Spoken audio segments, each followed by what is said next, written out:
El análisis del panfleto de Bahía Blanca. Recién me llamaba la atención cuando Néstor comentaba el atentado que se autoadjudicó Sendero Luminoso, o esa brigada perdida de Sendero Luminoso en Perú, porque empezaba diciendo contra los políticos corruptos. Es la primera línea del panfleto que se dejó en la unidad básica de Bahía Blanca, que, a ver, ¿bajo qué paraguas de sentido podemos leerlo y analizarlo? Yo creo que con muchas cosas que venimos diciendo acá fragmentariamente, pero que forma parte de un todo, digamos, de una mirada, ¿no?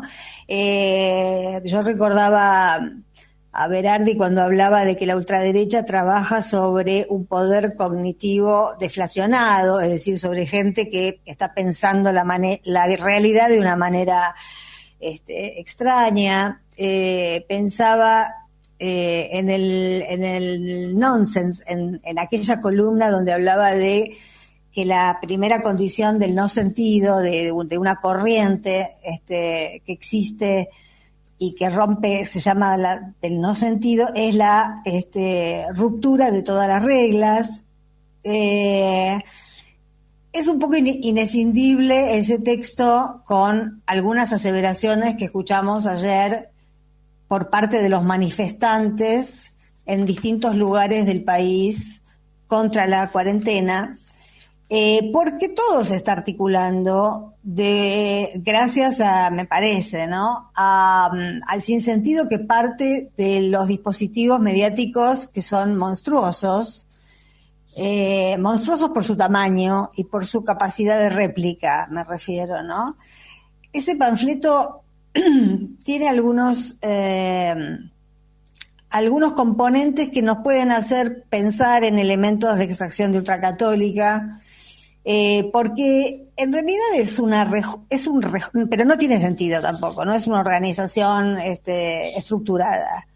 Esto es producto de un copio y pego de frases hechas que se vienen diciendo en los medios de comunicación y que también las vienen virtiendo dirigentes de la oposición desde hace años, pero ahora con más énfasis, porque después de que decía que están hartos de los políticos cínicos y corruptos, hay muchas oraciones y líneas de ese panfleto que a uno lo llevan a pensar precisamente en otros políticos. Cuando se habla de cinismo, uno no pensaría en el peronismo, precisamente, que dice lo que quiere ser, y puede ser que a mucha gente no le guste, pero cínico el peronismo no es. Más bien hay otras fuerzas políticas que uno asocia mucho más rápidamente con el cinismo que el peronismo. El panfleto y la bomba fue puesta contra también los, comillas, sindicalistas millonarios y ladrones.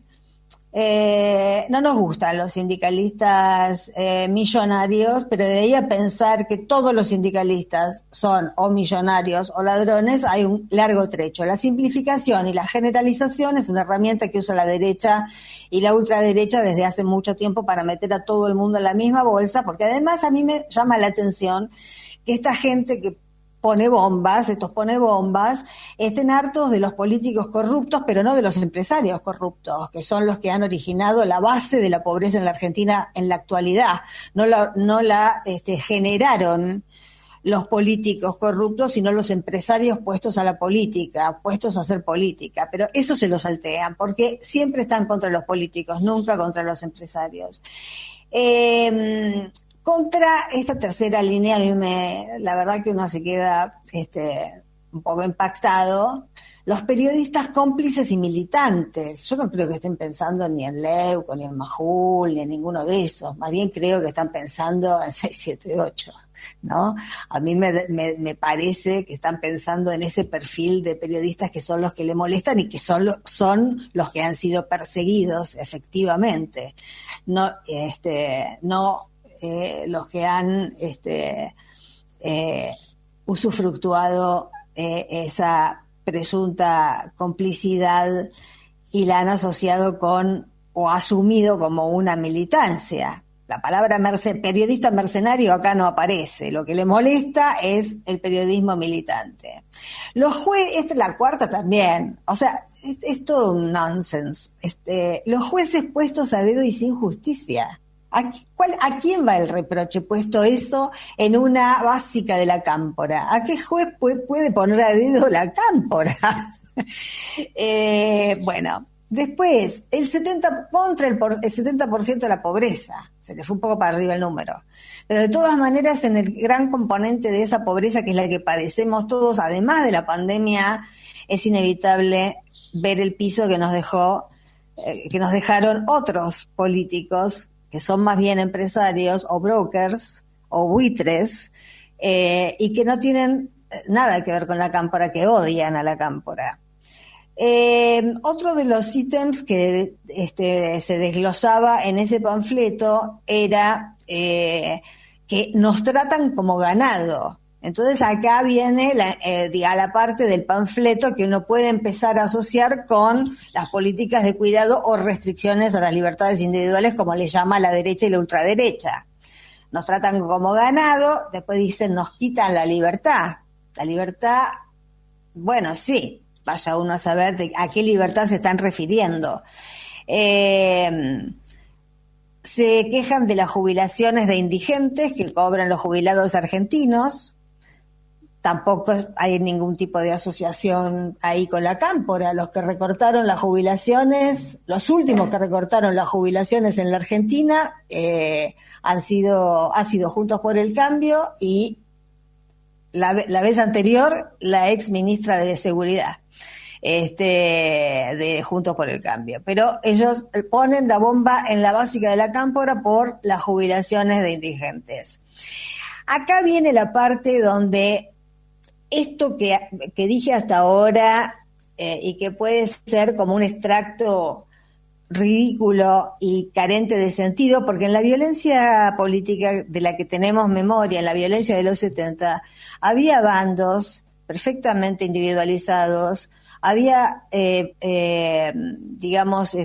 gente, bueno, ahí en Bahía Blanca se está haciendo uno de los juicios por los crímenes bahienses de la AAA, pero se sabía quiénes eran los que ponían las bombas, porque tenían una lógica que, aunque a uno le pareciera que era descabellada o que era criminal, bueno, desde luego que cualquier bomba es criminal, pero que a uno le parecieran ideológicamente aberrantes, alguna lógica había. Este panfleto es producto de esta época, es una especie de farsa de la violencia política de los 70, que hay que tomar muy en serio porque puede repetirse la violencia, pero con el agravante de que es una violencia que dispara para acá o dispara para allá porque es gente confundida. Porque si no, no podés pegarle a todo lo que vengo diciendo. Matan niños con el aborto. Acá viene la parte más ultracatólica, que uno puede encontrar dentro de en la manifestación de la gente que puso esa bomba. Hipersexualizan a nuestros hijos con la educación sexual y la pornografía. Son elementos de esta época. Eso en los 70 no existía. O sea, es un copia y pego, pero mezclando épocas, de una manera subvierten, esta es la elaboración que a mí más peligrosa me parece, subvierten valores naturales. Esa frase, de todas las frases, las oraciones sueltas que menciono, a mí me parece la más peligrosa, primero porque contiene una palabra, subvierten, con cuyo sustantivo se han cometido miles y miles de crímenes en este país no hace tanto tiempo. Tenemos memoria histórica de qué es lo que pasa cuando un ánimo de cambio político es confundido con subversión, ¿no? Porque recordemos además que la mayor parte, la gran mayoría de los secuestrados, detenidos, desaparecidos, no eran miembros de organizaciones armadas, a quienes ya habían diezmado prácticamente. La gran mayoría eran sindicalistas y activistas sociales. Y a ellos, como estaban en contra del modelo del statu quo que se quería imponer, se los acusaba de subversivos y por eso los secuestraron y los mataron. Otro de los ítems es: se pasan la Constitución por el traste. ¿Qué más queremos nosotros y qué más quiere la Cámpora? Además, que rija la Constitución y todas las garantías constitucionales que debería, no, es justamente contra la fuerza política a la que pertenece la Cámpora que se han violado todas las garantías constitucionales y hay presos kirchneristas en este momento y todavía después de un año de gobierno del Frente de Todos. Traicionan a nuestra patria. Bueno, acá viene esta noción de patria que no es la misma palabra, pero no es la misma que evocamos nosotros con el Viva la Patria, ni cuando decimos que el 25 de mayo, bueno, en el 25 de mayo nació una aspiración que todavía está por concretarse y es una patria soberana.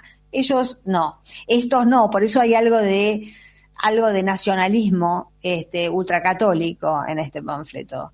Y ahí vienen las invocaciones a comenzar la purga.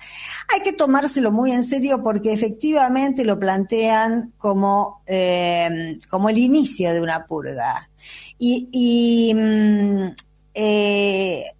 Bueno, dicen que estamos hartos de todos ustedes y a cuidarse, traidores, que sabemos dónde viven. Esto es muy de pueblo chico, de gente también que tiene los domicilios, pero también sabemos quiénes son en este país, de qué sectores viene la idea del escrache en el domicilio. No es precisamente desde ese lugar político que atacaron con un artefacto explosivo potente, muy potente, desde donde se han dado direcciones, y desde donde se han dado teléfonos y desde donde se promueven escraches en domicilios. Eso lo ha hecho gente que en este momento está en la oposición política y los medios de comunicación que siguen teniendo todo el poder de fuego de comunicación son los que han publicado direcciones y teléfonos. Bueno, estos aparecen con la misma intención.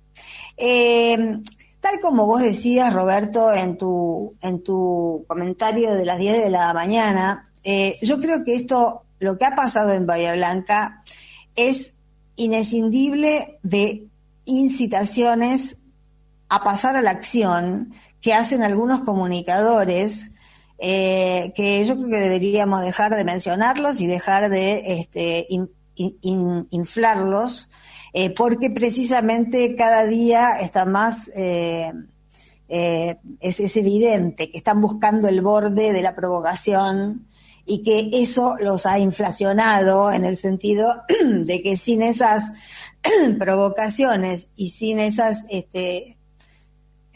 reflexiones bizarras, violentas, extremistas, terroristas, porque hacen terrorismo sanitario, y esto también es algo que habría que empezar a tomar un poco más en serio, el terrorismo sanitario en un país que tiene más de 500 muertos por día, me parece que habría que tomarlo más en serio. Ayer leí, por ejemplo, un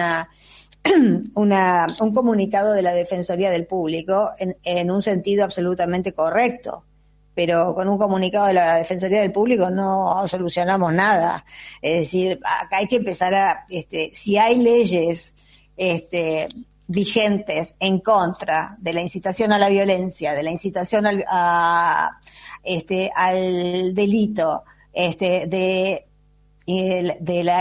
terrorismo sanitario, de leyes que penan la propagación de una pandemia o de una epidemia, bueno, hay que empezar a aplicarlas, porque hemos llegado a un extremo donde desde las pantallas, y además con cierto halo de legitimidad, se llama a ir a quemar la Casa Rosada, se llama a purgar la Argentina de kirchneristas, esperando que del otro lado alguien de fragilidad mental o como una patrulla perdida de viejas causas, pero con la cabeza todavía más desorganizada, lo cual lo convierte en un monos con navaja, porque digamos, no hace falta ser nada de todo lo que dice acá para que te agredan. Efectivamente están tomando ese guante que les regalan los medios de comunicación hegemónicos y han empezado a pasar a la acción. Yo creo que hay que decir claramente que estamos atravesando un clima destituyente, que hay una oposición que tenemos que bancar como si fuera una oposición democrática cuando es una oposición totalmente antidemocrática, y que para esta oposición totalmente antidemocrática, salvo que lo digan, que lo expliciten, que hagan ese gesto de condenar esto les viene bien. Y es imposible una democracia con una parte que respete la democracia y con otra parte que apueste a limar un gobierno y a no dejarlo terminar porque quiere sembrar, desde hace rato que están queriendo sembrar el caos social, y hay una contención civilizatoria, una contención democrática por parte de los sectores que defienden, y me incluyo, militantemente me incluyo, al que quieren defender al gobierno del Frente de Todos, porque en realidad, más allá de que nos guste mucho, poquito o nada, el Frente de Todos ganó las elecciones legítimamente, y si a uno no le gusta, tiene que esperar 4 años y tratar de que gane otra cosa. Eso es la democracia. No hay otra forma de ejercer y de vivir en democracia que bancándose, como lo hemos hecho nosotros los 4 años del macrismo, bancándonos además los palazos, la censura, los gases y las cárceles. Y sin embargo, no se le ocurrió a nadie ir a poner una bomba o salir a decir por televisión que vamos a ir a quemar la Casa Rosada. Esto lo hace un solo sector de la Argentina, no es un fuego cruzado. Por último, ojo con esta locura, porque yo ayer vi, ya separando un poco, aunque están unidos, esto que pasó en Bahía Blanca con las convocatorias a romper las nuevas políticas de cuidado del gobierno. Ayer hubo en la ciudad de Buenos Aires, en Rosario, en diferentes ciudades, pequeñas marchas, son poquitos los que siguen a los médicos de la verdad y todo eso, es poca gente, pero realmente es la gente peligrosa, es gente peligrosa. Yo lo he visto, ayer lo vi, por ejemplo, por un lado lo vi a Fantino, por otro lado lo vi a Feynman, tratando incluso de contener y de borrarse de lo que estaban diciendo. No sé si escucharon al señor que decía que a la madre le habían dado la Sputnik, que venía con un imán, y que ahora se le pegaban al cuerpo todas las... Bueno, había otra mina que decía que los aviones que vienen de Moscú no vienen con vacunas, sino con mujeres, porque vienen con carga para la trata de personas. Es decir, esa es la capacidad cognitiva deflacionada de la que habla Franco Berardi. Esos son los sujetos. Ahora tenemos los ejemplos claros, lo vimos ayer, son los testimonios de gente que, como aquella señora en la marcha por Nisman, decía sobre las cartas la mesa. Es gente que, por un lado, se juntan y son utilizados, por un lado, para romper las reglas que deben cumplir, porque no hay, y la verdad que sí, en Rosario los dispersaron muy rápidamente. En la ciudad de Buenos Aires los dejaron hacer declaraciones, manifestarse un rato, qué sé yo, y después por ahí apareció la metropolitana y los dispersó, porque además todos los micrófonos que les ponían delante resultaban pelotazos en contra, porque por lo que te encontrabas con que los que están ahí apoyando la posición, que en realidad es la posición oficial de la Ciudad de Buenos Aires, no ha dejado de ser negacionista la Ciudad de Buenos Aires ni su jefe de gobierno, porque no está cumpliendo con los controles que debe cumplir, no por lo de ayer, no por lo del acto, sino porque lo vemos en los bares, lo vemos en los lugares de donde se corre. Digamos, vemos que no está cumpliendo a rajatabla con los controles que debe hacer para que esto se cumpla puntillosamente, y debería hacerlo porque el Hospital Durán, por ejemplo, está desbordado, o sea, ya no tiene más camas la Ciudad de Buenos Aires. Entonces, por una mínima responsabilidad con la gente que lo votó y que lo sigue apoyando, debería hacer cumplir los controles porque no tiene margen sanitario Rodríguez Larreta para seguir siendo libertario. O sea, vos no podés ser libertario cuando no tenés cama para dar y tenés una responsabilidad política. Si sos libertario, te tenés que meter lo libertario en el bolsillo y hacer cumplir los controles, porque si la gente se te enferma, la gente se te muere. Entonces, y es lo que empezó a pasar. Así que, bueno, yo creo que el panfleto de Bahía Blanca es una pieza del sinsentido peligrosísima, porque la gente que está confundida, los que ponen bombas son peligrosos en todas las épocas y en todos los órdenes, ¿no? Pero todavía son más peligrosos cuando no pueden ubicarse en tiempo y espacio. Porque esa bomba fue a parar ahí de madrugada, por suerte. Pero esta gente confundida, acicateada, instada las 24 horas del día en algún canal de televisión a salir a la calle y a reventar a los que ellos siguen considerando los culpables de todos sus males, porque esos medios les esconden cuáles son los verdaderos responsables de todos sus males, es capaz de hacer lo mismo a pleno día y estaríamos ante un desastre y un cambio de panorama.